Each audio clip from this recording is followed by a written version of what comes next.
জাতীয় ইলেকশনের আর মাত্র মাসাধিক কালের থেকে কিছুদিন সময় আমাদের 1 মাস 2 দিন আছে। 1 মাস 2 দিন সময় আমাদের আছে। আমরা রাজনৈতিক দলগুলো বরাবরই আমরা সরকারকে দৃষ্টি আকর্ষণ করে এসেছি যে দেশে নির্বাচনে একটা সুষ্ঠু পরিবেশ তৈরি করার জন্য। আমরা বারবার বলার পর কিংবা বিভিন্ন জায়গা থেকে বলার পরও কিন্তু আমরা দেখলাম আমাদের আইন শৃঙ্খলা পরিস্থিতি আসলে এখনো উন্নত হচ্ছে না। বিশেষ করে নির্বাচনী তফসিল ঘোষণার পরের দিন থেকে শুরু হয়েছে হত্যাকাণ্ড এবং সর্বশেষ মুসাব্বির হত্যাকাণ্ড ঘটনা আমরা সেখানে দেখলাম।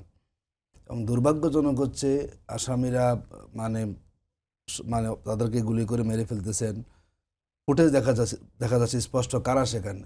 এরপরও কিন্তু সন্ত্রাসীদেরকে গ্রেপ্তার করে আইনের আওতা আনার যেই দিকটি সেটা কিন্তু আমরা লক্ষ্য করছি। মুসাব্বির হত্যায় গত 3 দিন এখনো কেউ গ্রেফতার হয়নি। এবং বিশেষ হাদি করে হত্যায় মূল আসামি গ্রেফতার হয়নি, ভারত পালিয়ে গেছে বলে অভিযোগ। পালিয়ে তো গিয়েছেন এবং তাকে কোনো খবরে নেই। এবং সর্বশেষে একটা কথা বললেন অমুক মানে জড়িত আছেন, সেটাও বিশ্বাসযোগ্য আসলে কারো কাছে মনে হয়নি। এটি বলতে হবে আমাদের এক ধরনের ব্যর্থতা আইন শৃঙ্খলা বাহিনীর, আমরা বলি সরকারেরও ব্যর্থতা।